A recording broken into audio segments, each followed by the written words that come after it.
Hello and welcome to my thoughts on Friends Forever 4, 5, 7, and 8. Not 6, I've already talked about 6. Speaking of Friends Forever 6 though, I am currently working on that in the background, and I will be re-releasing it soon, hopefully. It is requiring a lot more work than re-releasing Friends Forever 2. But anyway, Friends Forever number 4. If you haven't read it yet, you can click here, and I'll read it for you.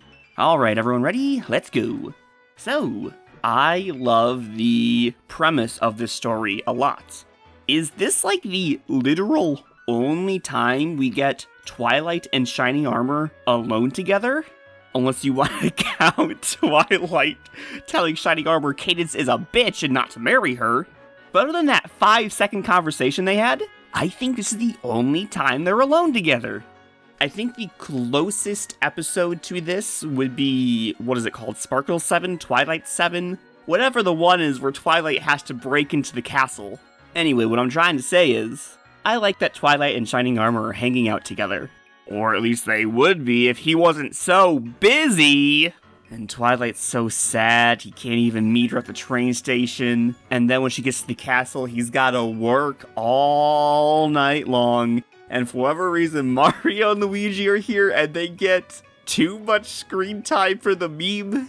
And Luigi's all like, oh, it smells like a donkey. Kong, ha ha ha, I get it. And then Mario's all like, oh, Princess, when I come and rescue you if you get kidnapped. What? Relevance? Why do they get so much screen time? But anyway, once Twilight gets to the castle, Lexicon brings up the ghost that's been haunting his library. Ah, that sounds like a crystal ghost on page 89! So Twilight puts on her Monster Hunter hat and goes it alone because Shining Armor is still too busy to care. I love this exchange between Twilight and Lexicon. You're not scared of ghosts? Scared or not, something is stealing books. And they're overdue!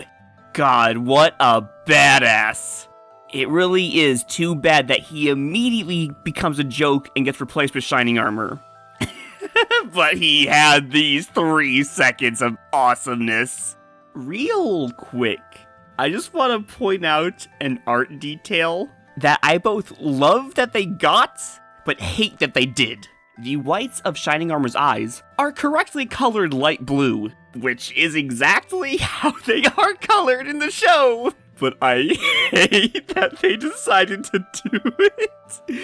Because in this rendition of Shining Armor, his eyes are completely outlined, so there's no logistical need to separate the colors between his eye whites and his coat.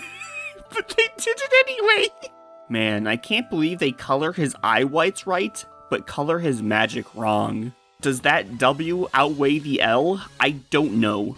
Anyway, Shining Armor swoops in to save the day, but only ends up clowning on Lexicon. But in his clowning around, Lexicon discovers the secret passage behind the bookshelf. Nice.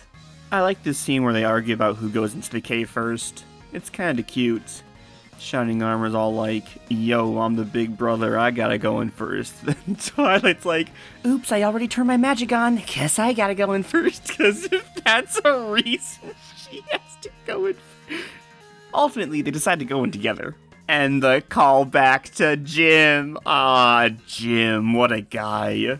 One thing I despise about this comic is how often Shining Armor just has to randomly talk about King Sombra. Ah yes, these stairs must have been put in by King Sombra when he built this castle. Do you think the stone army belonged to King Sombra? I bet they did, back when this was his castle. Oh no, a maze of madness! King Sombra must have built this long ago. Stop talking about Sombra like he's some goddamn architect. I mean, I get it, plot-wise, they had to mention his name one time so that the crystal ghost thing, made sense and it was fluid. But God, you don't gotta keep reiterating the fact that Sombra ruled this castle. Oh my God. I also hate that every time he's mentioned, it's always King Sombra, because yes, of course these characters would obviously show respect to this tyrant conqueror. Makes sense. I love that Shining Armor attributes literally everything about the castle's construction to Sombra. Oh, but when it comes to this cage trap, oh boy howdy, why would a monster set up a monster trap? Surely Sombra didn't set this trap up. Then they get to the maze and it's like, oh no, we'll never cross this maze. Oh, don't worry, BBBFF. I know how to get through mazes. Twilight, you can fly. But then again, maybe this is too early in her alicornhood and she's still dog-ass at flying. But while they're going through the maze, they have a cute little conversation about how they're so proud of each other, and it's pretty cute. But once they exit the maze, there's the crystal ghost. And it's a big crybaby. Expectations subverted. And then the crystal ghost, who is actually a crystal bard, tells his life story, and it doesn't really make sense. But if you just turn your brain off and don't think about timelines or how this crystal bard isn't actually hiding literally at all, and even though he snapped his chains and is comfortable walking around the castle, he chooses not to leave the premises, it's fine. I love that the crystal bard's like, with Sombra gone, what am I gonna do with my life now? I thought crystal bards were solitary creatures, but now you miss your enslavement and want to work for Shining Arbor now? Okay. God, it's so funny. Oh hey, speaking of funny, Lexicon's here. Ha ha ha, what a guy. And then Shining Armor's all like, I'm sorry I didn't listen to you, and that we really didn't get to spend any time together. And then Twilight goes back home, the end. There are so many bad things about this story that are just so funny, but one thing that is consistently not bad about the story is anytime Shining Armor and Twilight are together. But once the focus is like on someone like the Crystal Ghost or Mario or Lexicon, it's just like so dumb. The story really perplexes me. It's like a weird mess of memes interlaced with actual thoughtful conversation. There are so many moments where the story's like so dumb it's good, but then there's like actual good conversations and relationship building with Shining Armor and Twilight. I really like this story. Memes and all. I am gonna try and keep each part of this video below 10 minutes, so that's all I'm gonna say about this story. Alright, so now moving on to art changes. Number 1, this dialogue box here, I colored it purple for Twilight. Number 2, I altered Shining Armor's mouth here, just so it wasn't the exact same as his mouth in the next panel. I just thought it looked better if his mouth changed along with his eyes, just like how Twilight's eyes and mouth change. Also in this second panel, Twilight's net was drawn on top of her hat, so I fixed that. And lastly, there was just like weird inconsistencies with magic being activated while they're in the tunnels. So in these two panels, I added Shining Armor's magic, and in this panel, I added Shining Armor's magic, and then in this panel, I added Twilight's magic. Bam, art changes done. And now let's move on to issue number 5. Another comic rife with memes. We start off with Fluttershy singing and sweeping. Sweep, sweep, sweep, sweep, sweep, sweep. Then a cute little squirrel comes along and Fluttershy's all like, oh, hello, how are you? And the squirrel answers back, oh yeah, I'm pretty good, how are you? But, the squirrel didn't make squirrel noises, it made pony noises, what? And that is what this story is about for the next 10 minutes or so. Okay. Nothing happened. It's hilarious how nothing happens. We just get into a gag fest with Zecora. It's like, what are we doing here? Zecora clowning around greatly overstays its welcome. Especially since she's not a funny character, she's a rather serious character. And honestly, I'm already falling asleep. For a story that's actually literally about Discord, it does a great job at hiding the fact that it's about Discord. And I would say that is a bad thing. Discord truly should have been introduced way earlier than the literal end. And if they really did want to make a long scene of goofing off doing nothing, Discord would have been a much more suited character for the role than Zecora. Honestly, I don't like this story. The pacing is too horrendous. Literally 8 pages straight are dedicated to Zecora and accomplish literally nothing. Sure, it's mildly enjoyable, but like I said, it just overstays its welcome. If this story wanted to be about Discord and Fluttershy's relationship, it should have been at the forefront, rather than be 20 pages of, huh, animals talk, what's going on, and then 3 pages of, lol, it's Discord, ha ha ha. It really should have been him helping Fluttershy investigate, instead of Zecora. It's weird that Angel's like, I've had a lot to say, even though he was just talking to Fluttershy and he does that on a literal daily basis. Like, since it's a Discord gift, it makes sense that it's bad, but it's weird, like, that the animals consider this talking with Fluttershy different than how they previously talked to Fluttershy, because it should technically just be the exact same. Which is why when Fluttershy's like, this is an incredible present, Discord, an incredibly disruptive, scary, surprising present, that's why I added redundant in there, and after all, it's the thought that counts, because, like, this isn't a good present for Fluttershy, but it is a very thoughtful and creative present, and Discord truly tried his best. Props for that, A+. Much like I said about the Twilight and Shining Armor moments in the last comic, Discord and Fluttershy is fantastic here. Too bad it only exists for, like, 1 page. And in terms of timeline, I think this is a good story to help, like, push Discord Fluttershy relationship, you know, between the time she reforms him and the time we learn that he and Fluttershy just hang out every Tuesday. This is a good in-between. But also looking at timeline, this is like a week before Discord betrays everyone and helps T-Rex. So, you know, him saying, maybe, with her help, does not age well, especially since this comic in real world time came out after T-Rex came out. Which is why I opted to make it sarcastic. Oh, maybe I'll become the goodest of boys. Because ultimately, he doesn't realize that he cares about them at this point in time. How do I know that this story actually takes place pre-T-Rex? Because in issue 7, the Golden Oak Library is still standing. Just to clarify the evidence. It's also weird that they say, the Crystal Kingdom. That is just supposed to be the Crystal Empire, right? I don't know what else it would be referring to. And her adventures in the Crystal Kingdom, that's gotta be talking about Equestria game stuff, right? I don't know, this story is weird. It was pretty, like, the opening's fine until we hang out with Zecora for 8 pages straight, then it's pretty, like, eh. And then Discord comes here and it's great. How does that average out? I don't know. Not that well. Art changes. Did I make any art changes? I know I made art additions. Gotta love making catnip drugs. No, there are no art changes. And with that, we can move on to issue number 7. We start off with Twilight and Spike reorganizing the library.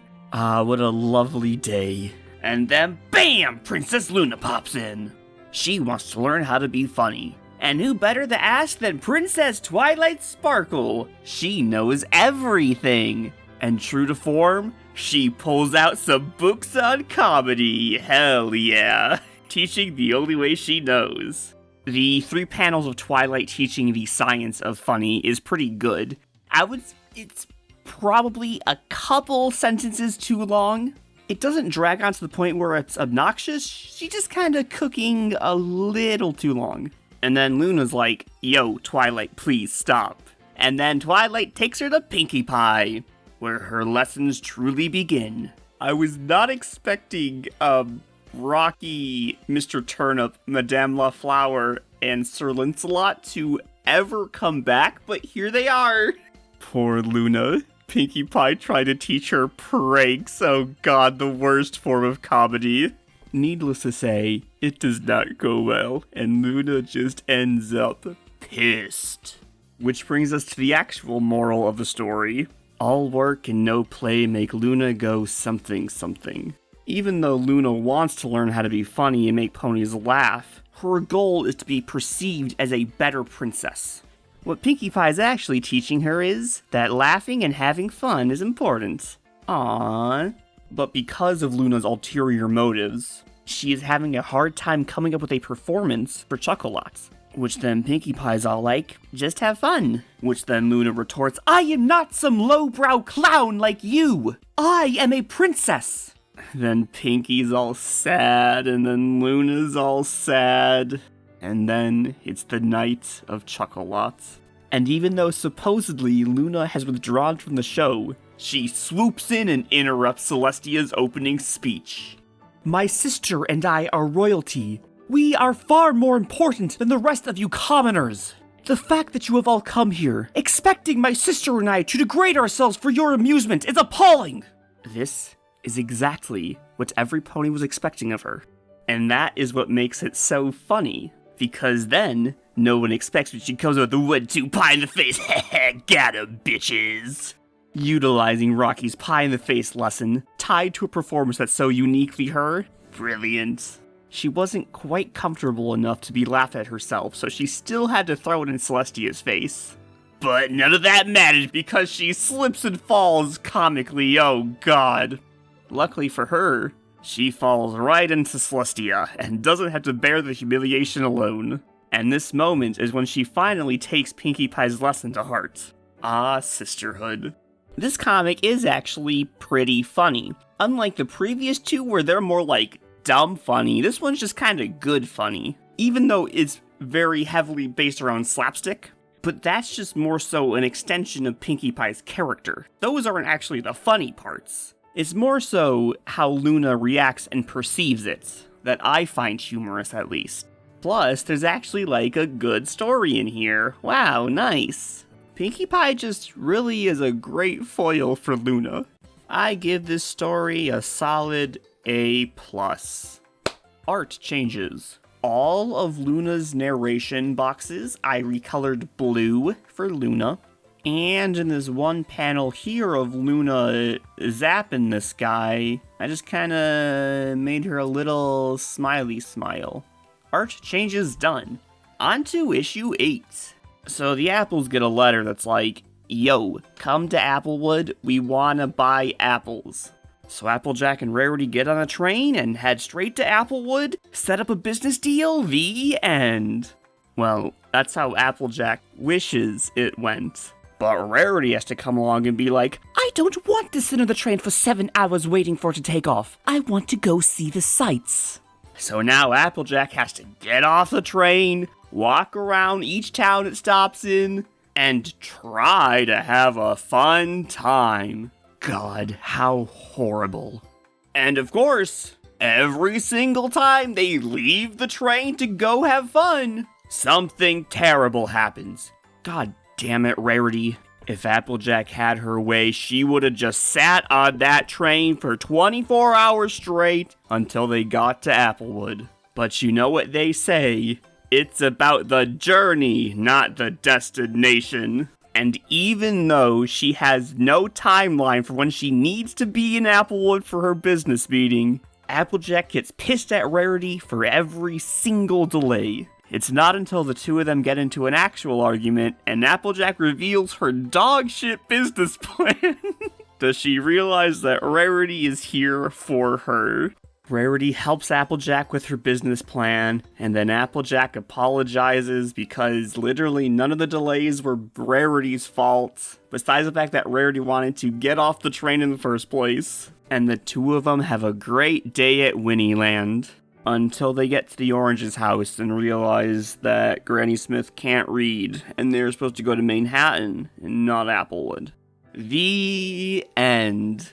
I thought the story was fine. The actual concept and writing I thought was like pretty okay, good, but it was a little boring, IMO. Like there was a lot of quote unquote fun moments, but they didn't amuse me personally. It was pretty gaggy, that's not really my style. Especially since, Like, every fun, quote-unquote, moment was happening in the background, while Applejack and Rarity were actually just yelling at each other the whole time.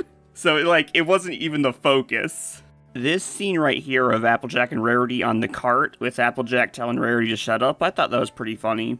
The end was pretty fun, too. Even though Applejack finally learned her lesson, she still gets cucked in the end, get wrecked. But, yeah, the story was pretty mid. It wasn't terrible, but it wasn't the greatest.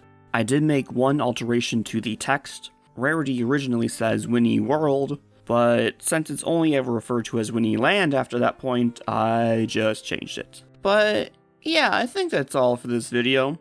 Let me know what you guys think in the comments, and until next time.